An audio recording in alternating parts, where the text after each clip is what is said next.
In terms of immigration reform, is there a way to insist that new immigrants have skills, as I think they do in Canada, before they can immigrate? You had it too close. I couldn't. Is there a way we can insist that new immigrants have skills before they are allowed to immigrate? Oh, well, that's going to be hard. But I'm just saying, whatever we do, there should be a special program to let technical folks in, and because we need them. It's been proposed. Steve Jobs proposed it to President Obama before he died. We've proposed it every time we meet with everybody in Congress. And they just kind of give us, they shrug their shoulders and say, But what do you do about all of those that don't have skills? Well, I'm actually not so worried about the people without the skills if we bring people in with skills to create the jobs. I'm worried about having a lot of unskilled people and no jobs. That's what I worry about. I think there's plenty of work out there for people at every level.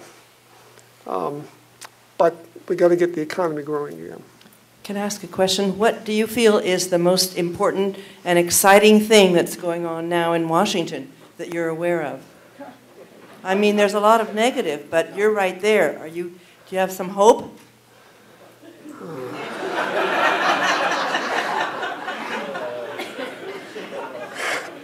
That's a trick question, right?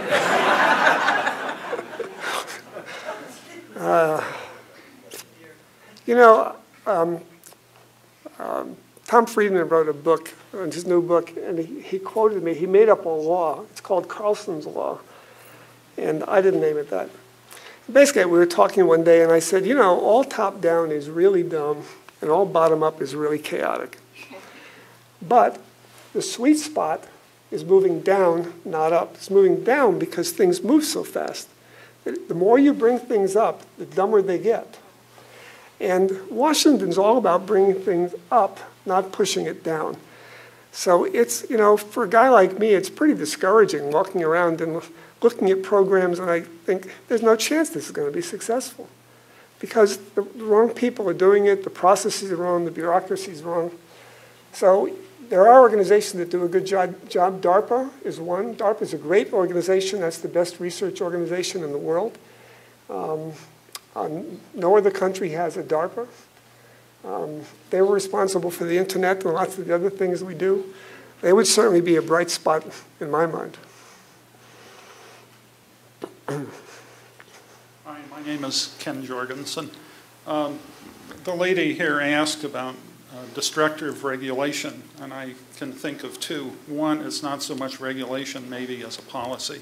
The Gulf oil moratorium has chased 1/3 of the drilling rigs in the Gulf out of the country, so they're elsewhere in the world. In addition, a company that drills is filed for bankruptcy, putting the employees out of business.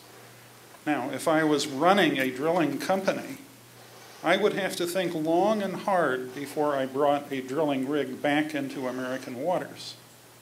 Now, you may not like oil. The fact is, that's what drives our transportation. Another example, Ken Salazar, Energy Secretary, on his own, against the advice of his staff, decided that we are not going to mine for uranium in the vicinity of the Grand Canyon. The staff says, no, there's no chance of polluting groundwater. He decided, well, there is, and so we're not going to mine uranium. May not like nuclear, but if you don't like nuclear, do you like coal? Or do you like natural gas? Okay? Or if you're following the EPA by, what the heck organization? You can do a Google search on it. You can find that there is a government organization that said the new EPA regulations that cut back production of energy by burning coal are going to cut domestic electricity production by 8%.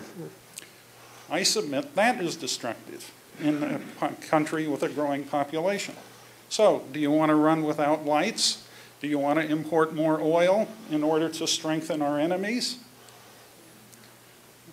So I'll finish with a question.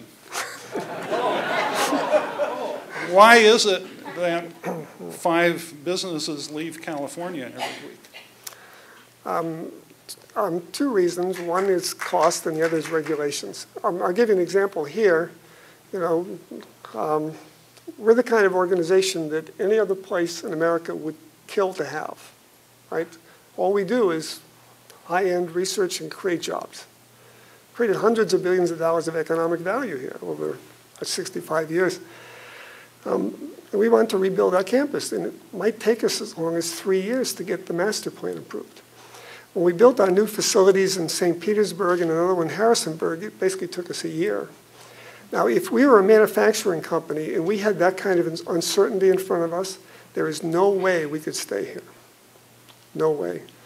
So, you know, somehow we have to create a balance with all the things you just mentioned about all these issues. The reason I stick with innovation in new small companies is it's pretty politically neutral. You know, I don't have to get into those battles about you mentioned all those different issues, because I know if we kill the small new companies, then nothing's going to work. Yeah. Hi, I'm Rob Riley. One thing on the energy issue, if we went to fluorine thorium reactors, they're small and air-cooled. You can stick them anywhere. They don't leave residue last nearly as long. They shut themselves down if you cut off the power. Right. So we don't have to dig out uranium from right next to the Grand Canyon. The other thing is I've done some research into wages for engineers in other countries, and for somebody with my education and experience in China, I would be making I think it was $21,000 a year. In India, somewhere around $25,000.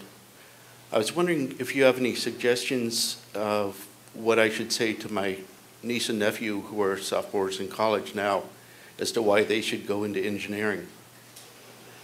Well, it's the best time in the history of the world for innovation. At 20, when your competition is somebody making $20,000 or $25,000 a year? No, not if you work properly. That's my whole talk. Rolls-Royce, for example, is thriving by hiring well-educated people and going into places of the world where they exist, high-cost places. They'd never go to China or India. For design work? Yeah, or not just manufacturing? Huh? Design as well as manufacturing? Yeah, they won't go there. They believe quality is more important. So the difference between $25,000 and $70,000 for them is a small penalty. Having the right people who know what they're doing is much more important. Okay. Well, you've all been terrific. I want to thank you and. Wonderful talk. Thank you.